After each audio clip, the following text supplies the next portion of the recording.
Hey everybody, welcome to T-Roy Cooks and welcome to another Thursday Chat with Troy. I appreciate it very much. If this is your first time here, check out the description box. I put a lot of information down there, including YouTube channels I may mention, questions, and where at in the video they're answered, along with all kind of other like affiliate links and stuff, how to contact me on social media. So y'all check it out. Just hit show more beneath the video. Folks, y'all asked a lot of questions this past one. I'm going to see how many I can get to this week. So these are from last week's episode. This is, I think I got like 4 or 5 pages, so kudos to all of you. But let's get started. Oh, and I got me a little MacBook Pro here. So reading the questions off of that. My printer actually ran out of ink. Happens to the best of us, right? Oh, cheers to you. Appreciate y'all joining in. Let's see what we're drinking today. It's got a little more hoppiness than I usually care for. This is a pale beer. This is from Austin, Texas. I guess it's called a Pale Mosaic. I guess that's what it is. Oh, this is from Hops and Grains Brewing Company. That's what it is. Right here in Austin. Support your local community. Buy local if you can. I may have already had this one on video. I can't really remember. But man, it was like 81 yesterday. It's like 54 here now. A little chilly. Anyway, let's get to some questions. Thanks again for all of you who asked them. And if you got questions for me on next week's episode, just ask them in the comments section on this video. And I'll be sure to add them to the list for next week. There you go.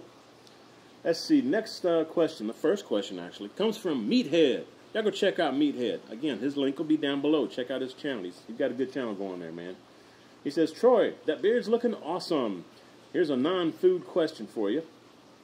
What do you do with your beard to get it to lay flat and not get so out of control? My beard is all over the place. Thanks for everything and cheers. Oh yeah, congrats on 75,000 subscribers. Hey, appreciate that, Meathead. Hey, cheers to you, my brother. A wise old man once told me, I think his name was Justin. I think he's got the YouTube channel, what is Justin? Baby Back Maniac. Y'all know him as Jason. All right, but his name's Justin, really.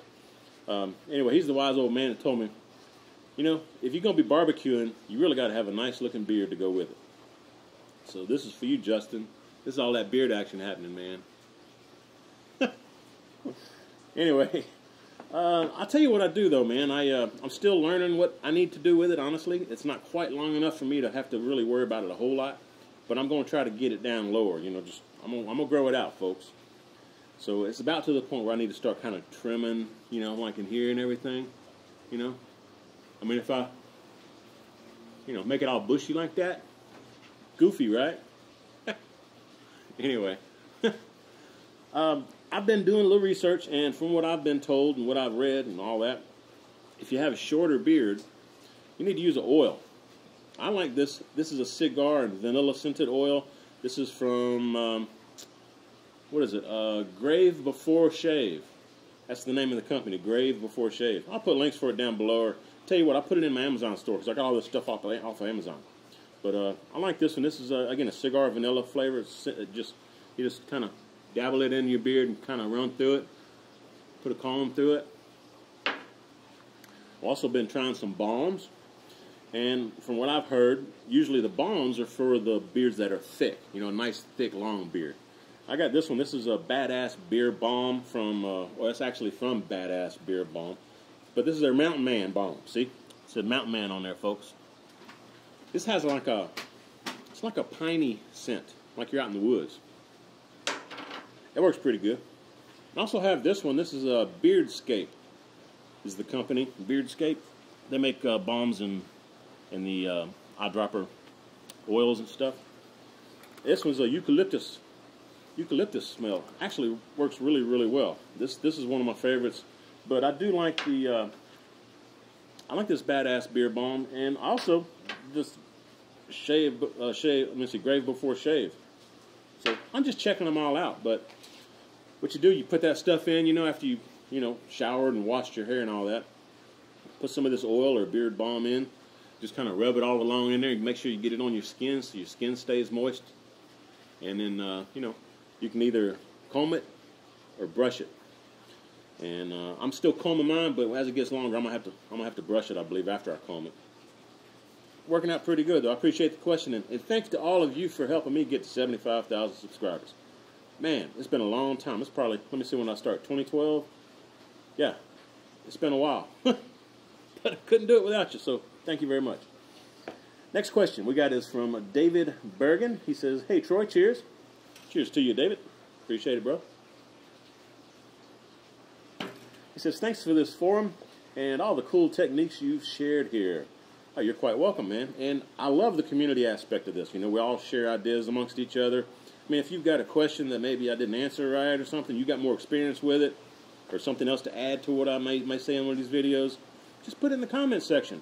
All my viewers that look at these videos, they read all those comments, man. So if you got something to say, some advice or some tips, cooking tips or whatnot, put it in the comments down below, along with your questions. We're a community. We share stuff here. Okay, it's one big happy family. That's what we do.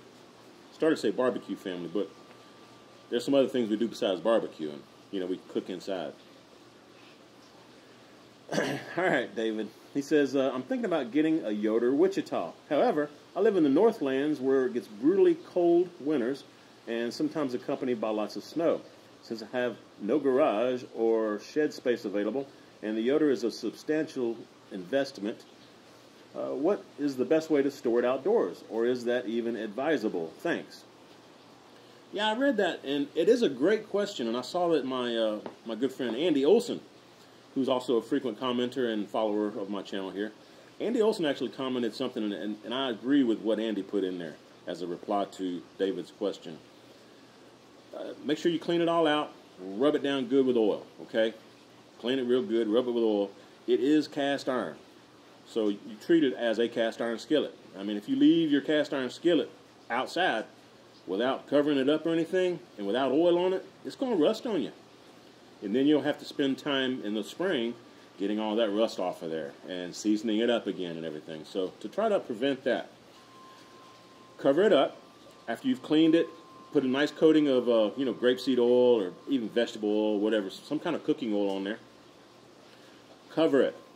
You may even want to wrap some ropes around it if it's real windy, so the cover doesn't blow off.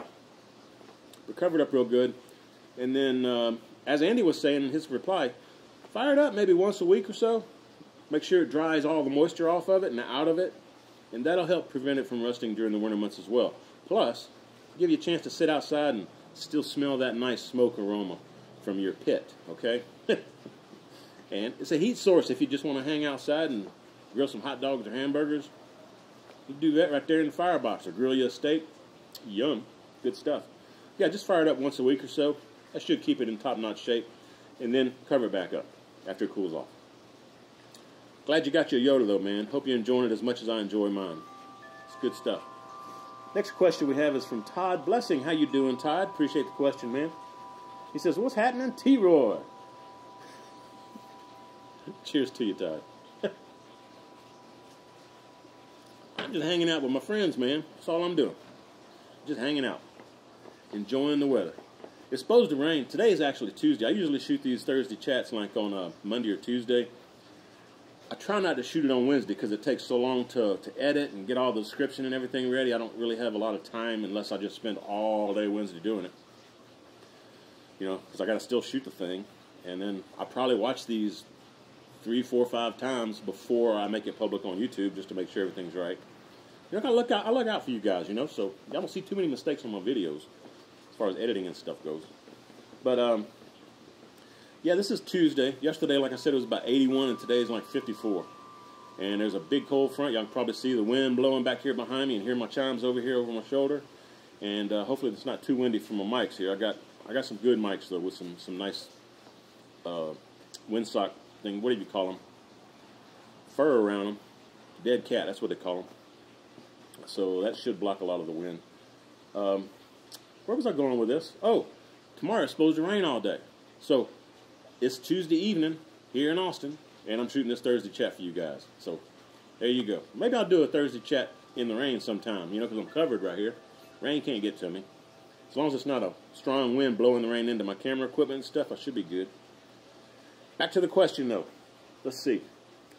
Todd says, every New Year's Day, I make pork and sauerkraut in the crock pot. Oh, cool, man. He says, but this year, I'm thinking about smoking a pork butt and then put it in the crock pot to finish. Would that be weird to try? My wife says I don't have to smoke everything. Thank you very much for your videos and knowledge. Cheers. Yeah, cheers. Cheers to you, Todd. You know, sometimes it's best to listen to the wife, but me personally, I think it'll be fantastic if you smoke the pork butt and then put it in the crock pot with sauerkraut and stuff, man. That's the way I go. I think that'd work out really, really well. You never know. Your wife may like that. So give that a shot, man. You could also just like take the pork butt and cut it in half, smoke half, leave half uncooked or unsmoked, and then separate your sauerkraut and make 2 batches. One smoked, one not. Just in case your wife doesn't like the smoked one. Because you don't want to mess up the cooking and stuff, make your wife mad, you know.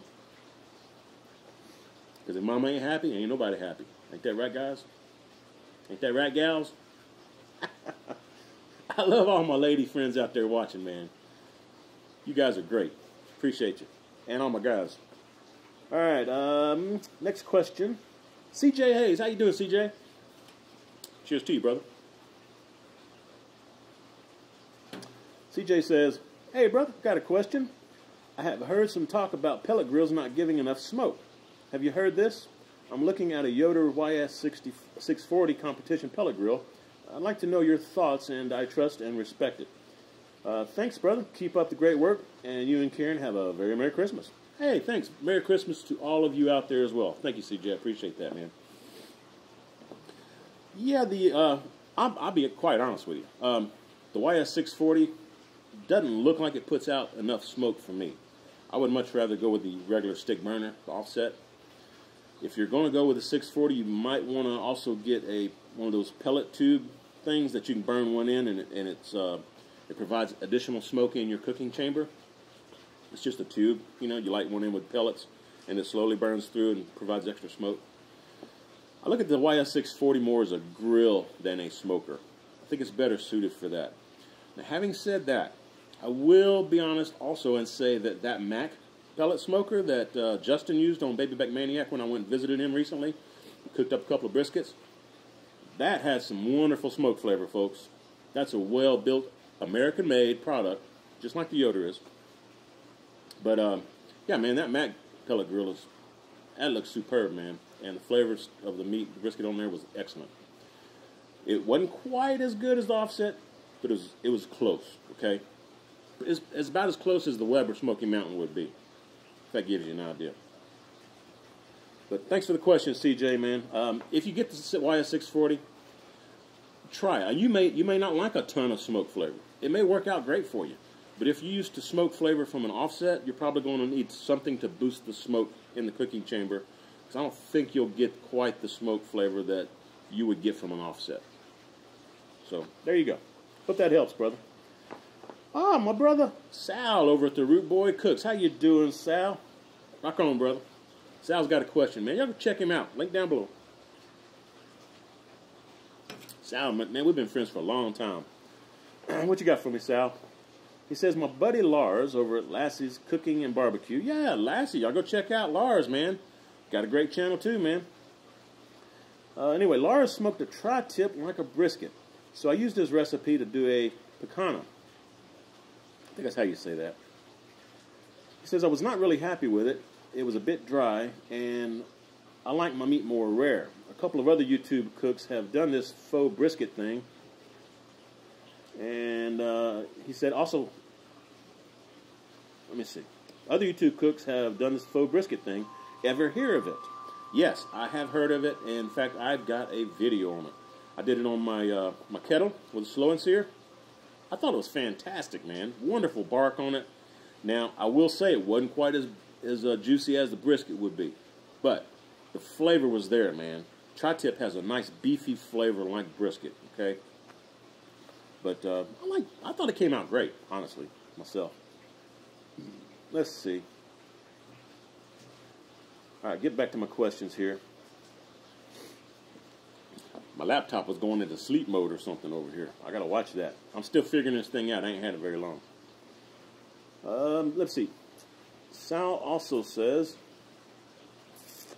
also, I didn't know that you were a Star Trek fan. I don't like them all, The next gen rocks. Rock on, Troy. Yeah, I'm telling you, man. I love me some Star Trek.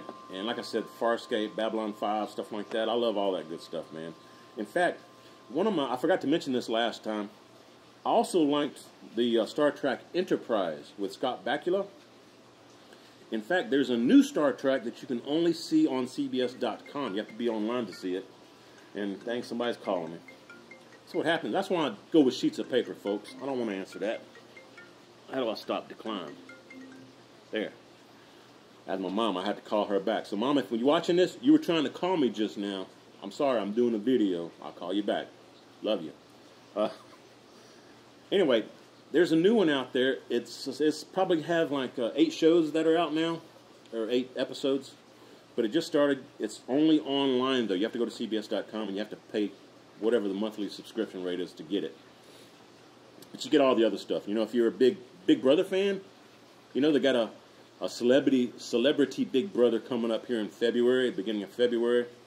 And also around July 4th, they have the summer episodes of Big Brother, so you can get all that as well. In fact, you can watch anything you want.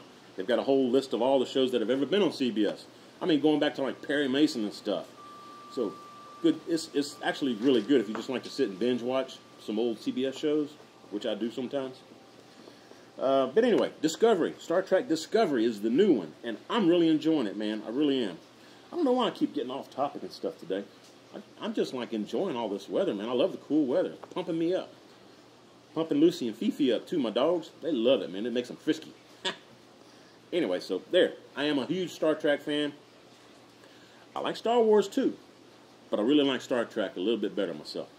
So, Sal, cheers to you. Rock on, brother. You all go check out Sal's channel, Root Boy Cooks, man. All right, let me scroll down a little bit here. Next question is from Kboy24. He says, another great and informative video, big guy. Hey, thanks, man. Appreciate that. He says, I have a little problem you might be able to help me with. On the initial season of my new Loaded Witchita, it was wiped down with, let me see. It was wiped down with, it seems like paper towels. And there is an awful mess of fuzzy garbage, and it will not wipe off. Do you know of a fix for this, for cleaning this stuff off my Wichita? Help me. It looks just awful. Thanks for any help, mi amigo. Man, I feel for you, brother. I bet that is a mess. I think what you need to do is maybe get you a propane or butane torch and just heat all the metal. Wherever you've got that lint stuff all over, burn it off. Just burn it off, man. And then hopefully you can re-oil it using a rag or dish rag or something, not one of them paper towel type things, you know. Use something lint-free. And I bet that is a mess. As far as I know, that's the only way to do it, though. Just burn it off. That's what I do. If any of you out there have experience at that, and you know a better fix for it, by all means, chime in down below. This question was asked by Kboy, Kboy, 24, all together. So there you go. Appreciate your help, man. And thanks for the question. Next question is from Mark Royland. He says, hey, Troy, love what you're doing and enjoy the videos. I appreciate that. Thanks, man. He says, curious as to what you think of electric smokers and if you have any do's or don'ts for using them. I have a master-built 40-inch with 4 racks that I use once in a while. Cheers to you. As I've mentioned in the past, I have nothing wrong with an electric smoker.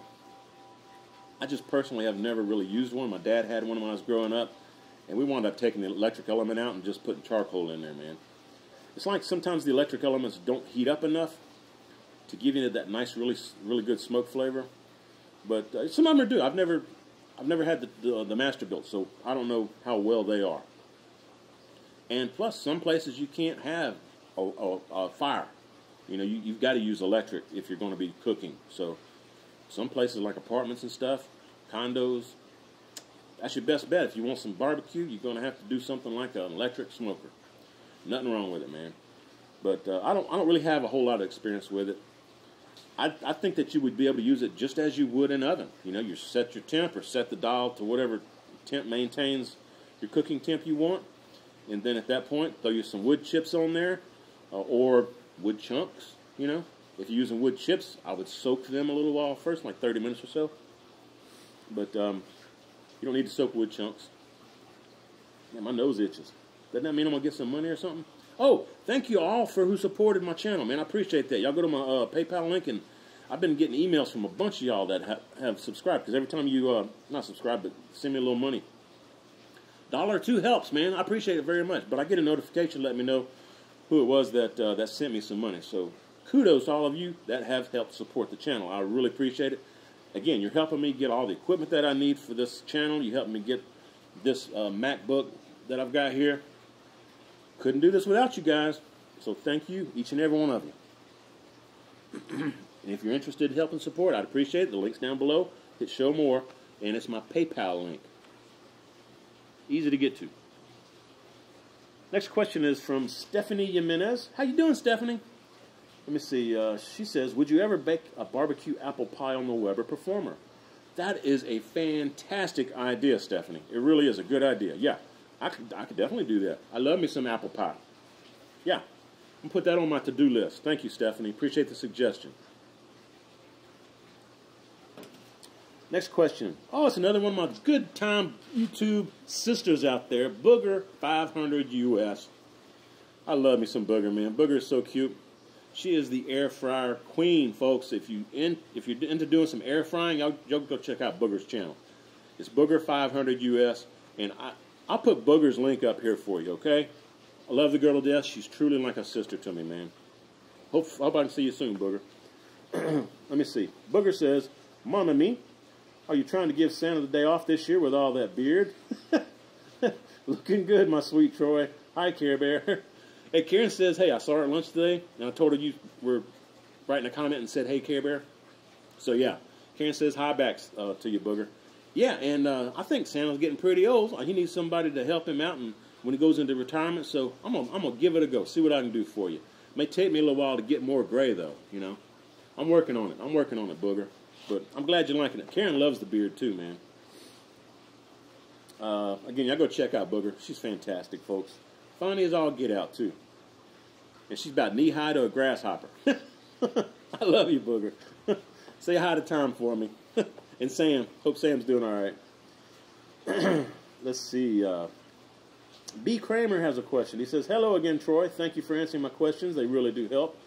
Appreciate that. I'm glad to help any way I can, man. I really am. I do like answering your questions, you know, so that's what I say, man. Y'all got questions, ask me. I love the interaction. Anyway, B. Kramer says, I would not know as much about barbecue and smoking if it wasn't for your YouTube channel. Thanks. Again, thank you very much. I couldn't do this without all of you. He says, question, what are the ideal times to inject and season your food prior to putting them on the cooker? For example, how long do you inject and then season your pork butt before putting it on the cooker? How long do you season your ribs before putting them on? Thanks. I usually inject probably within an hour or so, and also put rub on within an hour or so. And I say that because I'll go ahead and like prep the meat and have it sitting at room temp, getting up to temp anyway, while I'm going out back and firing up my smoker, my offset, or starting my charcoal chimney for the Weber Smoky Mountain or the Weber Kettle, or lighting the lump charcoal in my Kamado Joe, or on my pit barrel cooker, you know. So they all take, regardless of what cooker they are, it usually takes about 35, 45 minutes, maybe an hour for the Kamado Joe or the offset. So during that time, I can let that meat kind of just sit there and absorb some of that injection fluid and let it help season the meat, and also the rubs can help season the meat. And by the time I put the meat on, the rub is usually like wet. It looks like the meat's sweated, so that helps form a bark on there as well. So if you're gonna inject it or put rub on it and then not put the meat on the grill for within like an hour and a half or 2 hours max, you know, I put it in the fridge. And especially if it's poultry, I wouldn't leave poultry sitting on the counter more than like half an hour. So I do put poultry back into the fridge, or fish. I'll put that back in the fridge. Seafood stuff or poultry, you don't want to leave that out. But pork and beef, you can leave that out, man. That ain't going to hurt you. Great question, man. Appreciate that very much. Next question is from, excuse me, it's my good friend Lewis. Y'all may know him commenting as Quest Hunter on my channel. He's actually got his own barbecue channel. It's Quest Hunter at Our Shack Barbecue. So y'all can check him out. I'll put his link down below for you. What's he got here? Happy holidays and cheers to you, T-Roy. Hey, thanks, Lewis. Cheers to you, my friend. He says, I'm thinking about adding a Weber Smoky Mountain to my outdoor cooking. Thumbs up on me. Yeah, that's a good one, man. You can do that. That'd be some fantastic cooks. I love my Weber Smoky Mountain. I need to fire that thing up, man.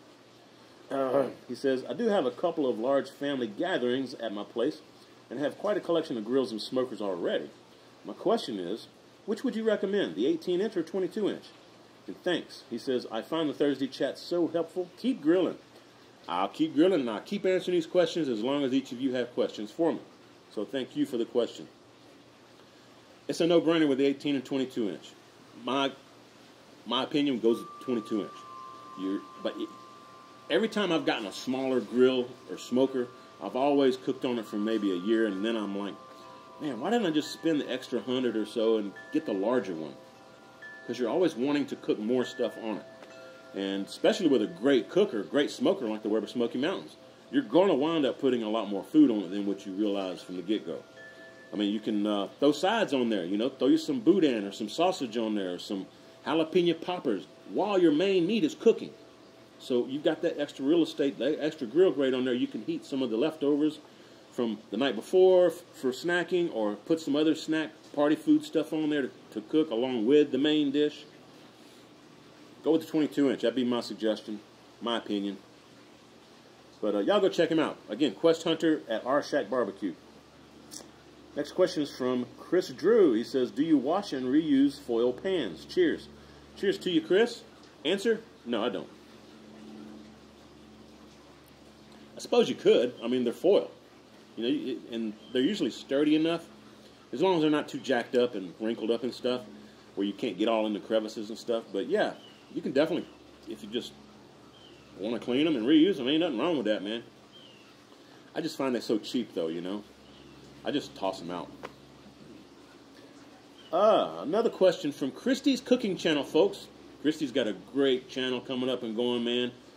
Oh, man, Christy she's a hoot, too, man. That's my kind of girl, boy. I'll tell you. Between her and Booger, man. Oh, man. Y'all go check her out. Christy's Cooking Channel, link down below. Christy recently got her a red Weber kettle. And she also has a slow and sear and that special cold cooking grill grate thing from Adrenaline Barbecue. If y'all hadn't seen it, y'all can check it out, man. She did a tomahawk steak. Actually cooked 2 tomahawk steaks on her red kettle I saw recently. And I'm still trying. I know I miss a lot of your videos out there, and I do apologize. Shooting 2 videos a week is rough. And then going back and trying to answer some of these comments and stuff, that's time consuming. Plus I'm doing research for future cooks, talking with people for marketing and stuff, and trying to, you know, get products, you know, to show on my videos for you guys for suggestions. Anyway, y'all go check her out. Christy's great. Let's see. Christy says, great Thursday chat, Santa Troy. Like I said, I love Christy and Booger, man. You girls are a hoot. It's an awesome beard you have. Thank you very much, Christy. I appreciate that. Good advice on the grates. I'm guilty of trying to keep mine clean, too. I guess, yeah, because we were talking about how clean should you get your grill grates. So I guess that's what she's talking about. Anyway, she says, my question.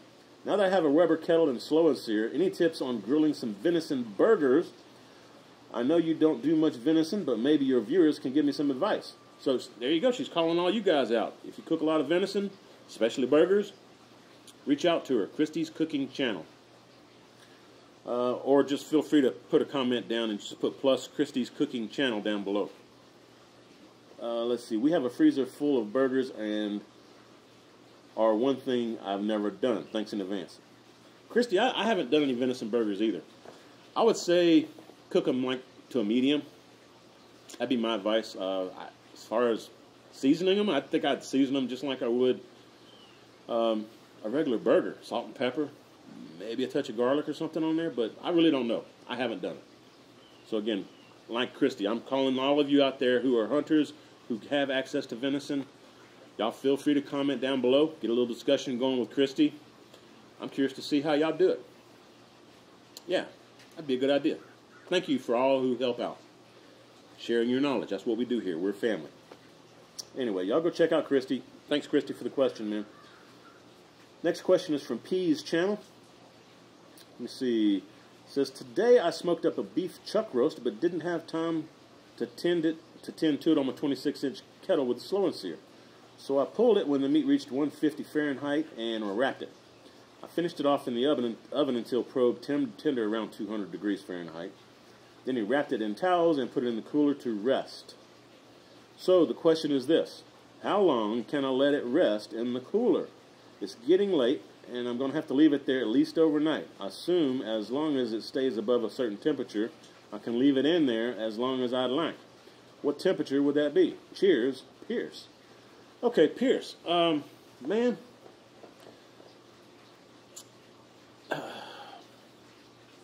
You want to make sure it stays above 140, I believe is the correct answer on this one.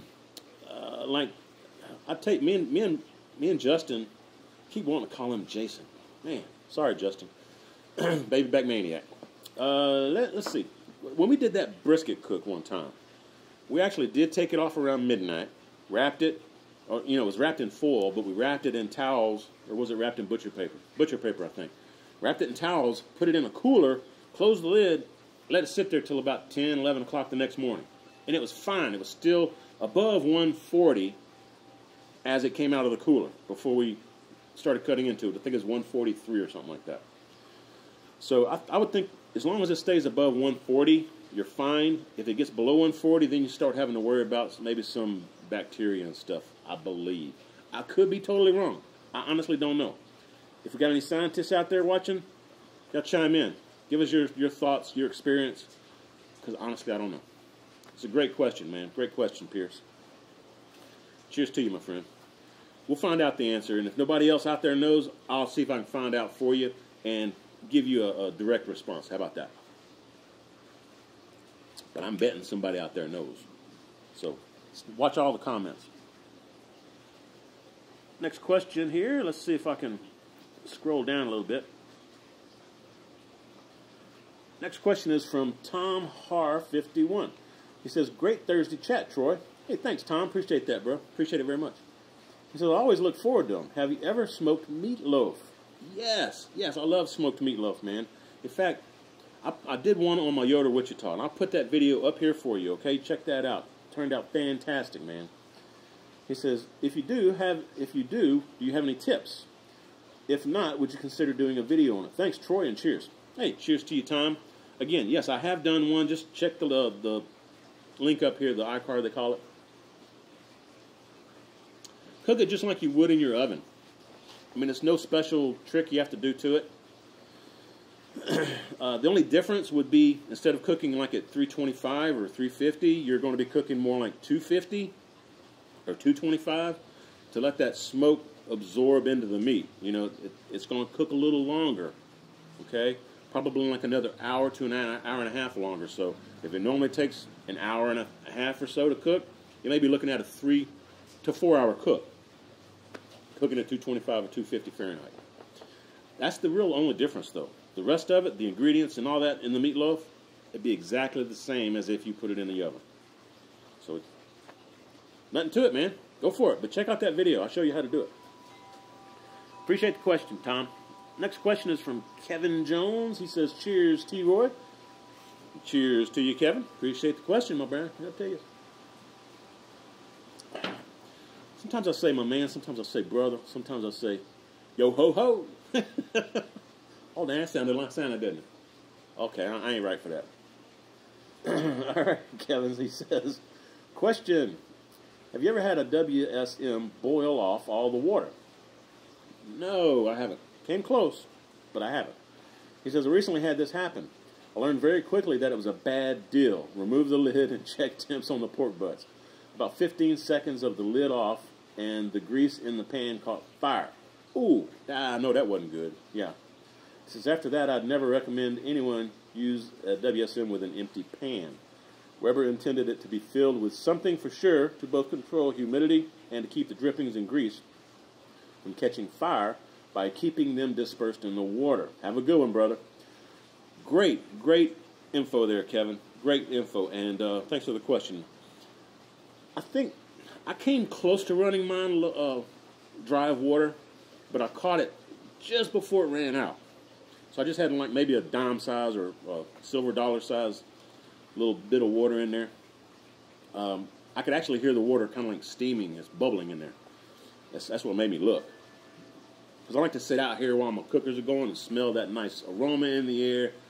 Oh, it's a wonderful thing. It's a wonderful thing, man. To just chill out here and listen to some tunes. Have me a little brewski or some Texas tea or something, you know. Hang out with friends, chit-chatting. Hanging out in the pool or the spa, hot tub. Yeah, don't let it run dry. That's not good. You get your grease fire, those things are hard to put out, those grease fires, man. You don't want to mess with that. Yeah, put sand or water in the water pan. Great advice, Kevin. Thank you very much, man. Let's see. Smokin' Sportster says, T-Roy, thanks for the videos. They've helped tremendously. You're quite welcome, and thanks again to all of you who asked the questions, man. I really, truly love these interactions we have here. He says, I have a question that you may or may not have answered about fire management on my offset. If I have the clear blue smoke, my temps spike, so I throttle the intake vents back, which creates a lot of smoke. What am I doing wrong? Too big of a fire? Log's too big? He says, I preheat the wood on top of the firebox prior to putting them in. And thanks for the excellent videos, and tell Karen hi from Arizona. Cheers. Hey, cheers to you. Appreciate that. I'll definitely tell Karen hello for you. Yeah, it's a fine balancing act, man. Trying to get the thin blue smoke, but yet not choke the fire too much so that you get billowing white smoke. Or spike the temps up by having too much airflow. What you may want to try is, instead of closing down the intake vent, maybe close down the exhaust vent. Just try that a little bit. Or close the intake a little bit and close the exhaust a little bit. Try to slow that airflow going through there just a little bit. And hopefully that will help keep you from getting your fire flaming up too much in there. Also, it could be you've got too much wood in there. Like after, for instance, on my Yoder Wichita, after I get a nice bed of ash and coals going in there, I just add 1/4, like you take a full log and split it, and then you split it again. I take 1/4 log, that's about 18 inches long, put that in there, and that's what I use to keep the fire going for another 45 minutes. And if I use a half a log, I may not have to add wood for an hour and 15 minutes. But it will help spike the temps up a little bit, and I've got to kind of throttle it down, like you said, a little bit. And it's not really bad to get a little bit of puffy white smoke. Every once in a while, you're going to have that happen. Usually when you add wood at the beginning for like 10-15 minutes, you will get a little smoke while the wood is coming up the temp. You know, especially if you don't preheat it like you were saying. But you preheat yours, so that helps it catch fire real quick. Every cooker is different, though. Just play with the intake and exhaust a little bit. Cut back on the amount of wood. If you're using the 18-inch logs, maybe cut it down to 9-inch or 8-inch logs.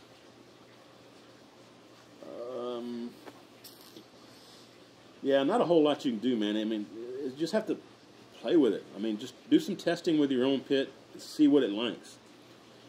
But again, it's not going to be a kill-all situation if you get a little bit of puffy white smoke every once in a while.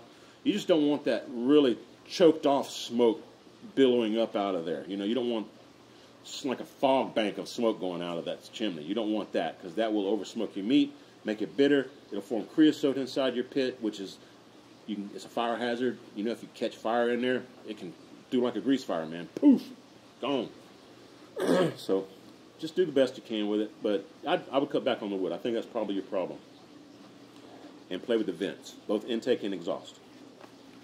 See if that helps. If it doesn't, get back with me. Or if any of you have some more experience, some more advice, feel free to share it. This was Smokin' with an apostrophe after the end. Smokin' Sports Stir. Smokin' Sports Stirs with an S on the end. Appreciate the question. Next question we have is from Corey Powell. He says, Troy, what's the best way to start a grilling and barbecue channel on YouTube? And do just okay or average? That's an interesting question. Okay. Just get out there and do what you love to do. Enjoy what you do. I mean, if you truly enjoy cooking, if you truly enjoy barbecuing and stuff, just get that on video. Put it up to YouTube. Have fun, and people will see that you're having fun, and that'll help get them watching. You know, tell all your friends and family about it. You can help promote your channel on social media, you know, the Facebook and Instagram and Twitter and Pinterest, all that good stuff. I just have fun, man, you know. In fact, Justin picks on me all the time because he's always asking me, hey, man, did you know you hit 75,000? I'm like, no, I didn't. Because I don't really watch the numbers. I enjoy shooting videos. I enjoy editing videos. I like chit-chatting with each of my fans, you know, and getting that interaction between all of you guys. And I like hanging out and cooking. So, amongst all of that, I just have fun, folks. All that combined, I'm having fun. I'm enjoying it. And I'm glad you're along for the ride. I really appreciate all the support. Really do. But I'm not a numbers kind of guy. At some point, maybe I will. I don't know. But for now, I just have fun. Love what I do. And I love each and every one of you for watching me, too. I appreciate it. Just do your thing, man. There's a bunch of good like forums out there that'll help you, and in groups. Watch other YouTubers who are successful. Comment on their videos and kind of build a repertoire with them. And once you've established a little repertoire with them, maybe you can ask them a question or two, and maybe they will respond back to you privately and help you out. So just watch how they do their editing, how they make their videos, find out what equipment they use, that kind of thing. That'll help you if you're seriously wanting to get into it and be great with it. That's fine. If you just want to be average or just want to just do your own thing, I mean, my brother just does his own thing. He doesn't care. He shoots with a little small point-and-shoot camera, a little Canon, like SX 270 or something like that, or HS 270, I think. Anyway, a lot of people like James over at Aim and Claim Smokers use a cell phone, a smartphone. That's all he uses. And he's got a little app on his cell phone that he edits with. So it just depends on how much you want to invest in it, how much you want to do, how successful you want to be. I will say if you do become more successful, though, the more successful you become, the more you can afford to upgrade equipment and stuff. And the better your videos will look and sound. I mean, you got audio, lighting, and the video equipment itself. And the editing equipment, the editing software. So there's a lot of stuff going on. In fact, just so you guys know, I don't have a lot of people that use my app. I think I've got 600 of you guys that have downloaded and actually use my T. Roy Cooks app. I pay for it annually, and I just got the bill in for that to get through November of 2018. It was a little over $600. So I'm not making money off my app. I do that strictly because I know you guys find it sometimes easier. Like if you're in your kitchen trying to cook and you want to pull up a video of mine to see how I did something while you're cooking, it's easier for you to sometimes find it on my app. So that's why I do that kind of thing. For your benefit, not for mine. But thanks to all of you who help support me, I can afford to do stuff like that for you. So there you go. Just throwing that out there. You know, all this stuff costs money. But you can just do it cheaply too. If you don't want to be too serious about it, just want to have fun, cheap is the way to go. Don't spend a lot of money. Anyway. Next question is from Randy McMinn. How you doing, Randy? He says, what you going to cook for Christmas dinner this year? Cheers to you, Roy. Cheers to you, Randy. I hadn't really thought about that. Tell you what. Why don't you guys tell me what you want me to cook? I'll see if I can make it happen. just leave it in the comment section down below. Or maybe I can figure out, maybe Justin will show me some way I can make a poll so that you guys can, you know, tell me what you want me to cook, and then, I don't know, on Facebook or something, maybe I can shoot a poll out there with the top 4 suggestions and see which one gets the most votes. We'll try something like that if Justin will help me with it. You know, calling you out, Justin. Next question is from Nando. Thanks for all the great videos. You're quite welcome. Thanks for watching. I appreciate the support. And thanks for the question. Nando says, I was wondering what's the difference between a ThermoWorks pin and the pop, and which one do you like better? Okay, so you're talking about the ThermoWorks thermo pin, or thermopin, and the thermopop. The difference is, well, first let me start off. Anything by ThermoWorks is going to be fantastic. Very, very accurate. It's some of the best equipment that I've ever used as far as thermometers and stuff go for temperature readings. As far as the difference between the thermopin and thermopop, the pop isn't quite as well built, and it doesn't give you an instant reading of the temp. It takes, I think, 7 to 10 seconds to give you a readback of the actual temp that you're trying to get. Whereas the thermopin, it's got a fast read thermometer head on it, and it will give you an accurate reading within 3 seconds. Now, folks, if you're barbecuing from 3 to 10 seconds, that's 7 seconds of you having to have your lid open. So you're losing heat, which makes the cook go longer. Plus, if you're grilling and you're using a thermopin and you've got your hand over that hot grill, you're likely to singe the hairs on your hand if you got hair on your hand. If you use the thermopop. If you use thermopin, it only takes 3 seconds. You get it in there, get the reading, pull it out, and your hand's maybe a little warm, but it's not burning, okay? So it depends on how much you want to spend. The thermopop's going to be a lot cheaper, probably half the price or so, I think. But in my opinion, the thermopin is the way to go. I probably had 6 or 8 thermopins just because I love them so much. I give them to people when they come by sometimes, you know. Family and friends and whatnot. So I just buy me another one, you know. But they're great. Thermopops work as well. I'm just saying they don't give you an instant reading. So you pay a little less for it. Appreciate the question, Nando. Let's see. This question is from my friend Scott. His channel is In for the Grill Barbecue. Y'all go check him out. Scott Sullivan, man. Links down below. Hit show more. He says that beard's getting epic. Thanks, Scott. Appreciate that, man. He said, question for you. How long does it take to season green wood indoors? I have some apple wood that's about 12 inches in diameter, cut into 1-foot size logs. Man, I really don't know. I would think that it would take the same amount indoors as it would outdoors. But I truly don't know. I've never aged wood inside. I'd say age it for, would you say 12-inch diameter? First of all, I'd split it. And then I'd probably let it age a year, at least 8 months. And then see, once the wood starts splitting a little bit, that means it's drying out. And you can also tell the difference in the weight of it. You know, when it's lighter, it has less water, moisture content in the wood, so it's going to be lighter because it's dried out. I don't know, man. If any of you tried aging wood or seasoning wood indoors, let us know how it worked out and let us know what you did. Man, y'all asking some good questions today. I tell you. Next question is from Nautical 12086. It says, cheers to you, Roy. Cheers, my brother.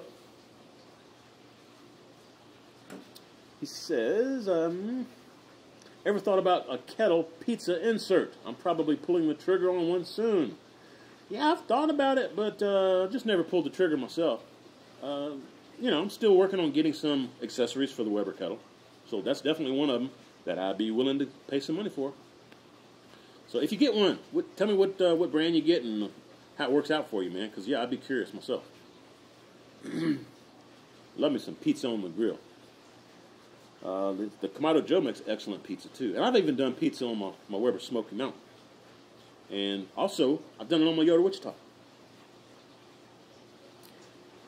Alright, Stuart Harrod, he says. How you doing, Stu? Hey, Stu, I got your package in today. Thanks, man. Appreciate the care package. Excuse me, y'all. It's like since I had that surgery a couple years ago on my esophagus, I don't know, it's like I belch more and stuff. Anyway, y'all pardon me. Let's see. He says, Stu says, wow, Troy, the beard is really filling out nicely. Yeah, I'm liking it, man. And Karen likes it too. He says, just curious, if you ever decide to trim it, would you consider letting Booger and Keith Bettag trim it up for you? No, not Keith anyway. I wouldn't mind, I'd let Booger do it. But Keith, nah, man, he wouldn't let me touch his beard, so I ain't letting him touch mine. That was a cool video. Anyway, it's on my channel. Y'all can check it out, man. I'll see if I can put that in the description box for you. It's cool, man. Anyway, he says, I've seen the video some time ago of Keith getting a shave while at Moonshine's Roadhouse. That's my brother Sean. And it was most entertaining. Yeah, and he's laughing. Yeah, we had a great time, man. Booger actually got some peanut butter and put that on Keith's skin and on his hair. And then Booger and Sean's girlfriend, fiance, well, I don't know what they're calling each other nowadays. But they gave Keith a nice shave. I mean, Keith had a nice full beard too, man. They shaved it off. That was a great video. We had a lot of fun. That was good stuff, man. Y'all see if I can put that link for you down below in the description box. Next question we got is from Michael Altman. Or Mikhail. Instead of Michael, it's Mikhail. Mikhail, I guess. I'm sorry I'm butchering your name. He says, cheers, Troy. Cheers, Mikhail. Bout out. We're going to call this one short. He says, I'm planning to barbecue a whole duck for Christmas. How would you season it and what temp on the kettle? I don't know. I've never done whole duck. Man, y'all do it. Y'all are asking some good questions today. I've never done whole duck. I think you would cook it pretty much like any dark meat, like chicken or turkey. Seasonings. I'm at a loss. I'm at a blank. I really don't know. I'd have to do some research on that one. And as you can tell, I just like printed these, not printed, but I got these questions and came right out because it get dark. So I didn't have time to look at them and do any research on these today.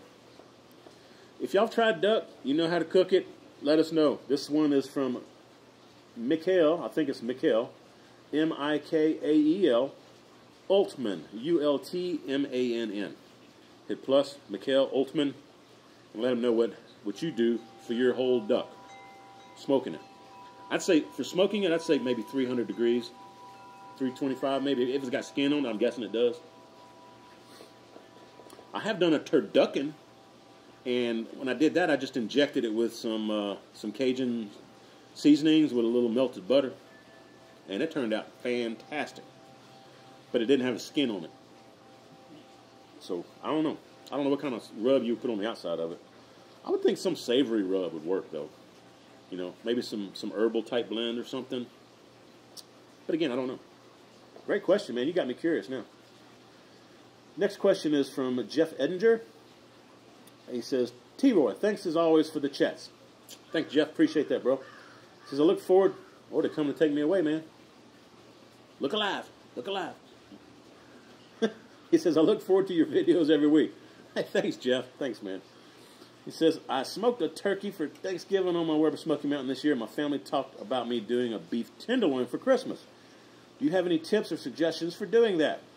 I'm curious about seasoning, wood, temp, basically everything for this since I haven't done it before. Thanks again, and cheers to you from St. Louis. Jeff, man, y'all seriously hitting me some good questions. Beef tenderloin. You cook it just like you would a rib roast, dude. Smoking it, I would probably smoke it at 250, and I would I would throw some Worcestershire sauce on it, on the outside, and then rub it down with maybe some little touch of rosemary and thyme mixed with some salt and pepper, maybe a little garlic. I wouldn't go too extreme with the seasoning, though. Mainly some salt and pepper. And salt and pepper probably like I would brisket, 40% salt, 60% pepper, you know. But I think with something like beef tenderloin, less is more. So seasoning less, you get more beefy flavor. And if you really want even more flavor, you may try wrapping it in bacon. I've done that before, and it comes out fantastic, man. But yeah, I would do it the same way that I cooked mine in the oven, but I would lower the temp to around 250. And as far as time, that's going to be a tough one. You may be looking at a 2 to 3 hour cook, if I remember correctly. If you're doing it on the smoker, definitely put a meat probe in the center middle. So tenderloin, put it in the center and make sure the tip of the meat probe is in the middle center. That way, you know that the temp in the middle, absolute middle of that tenderloin is what you want it to be. When it gets up to like 140, 135, however you want to, you know, pull it off, however far you want to cook it. And the ends will be a little bit more cooked than the middle.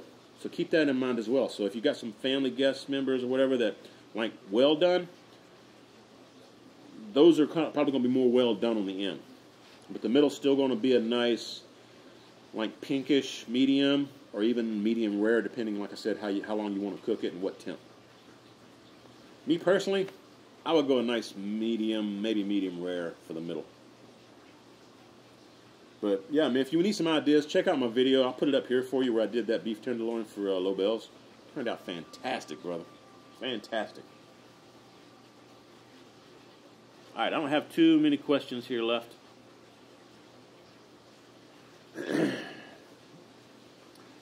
Robert Harris says, by you having a Weber Smoky Mountain and a pit barrel cooker, which do you prefer and what is the differences in the flavor and do you taste? What's the differences in the flavor do you taste? Thanks, cheers, and go Gators. Yeah. Yeah, man, we love our college sports, I'll tell you. Yeah, Gators aren't too bad. They're doing pretty good this year.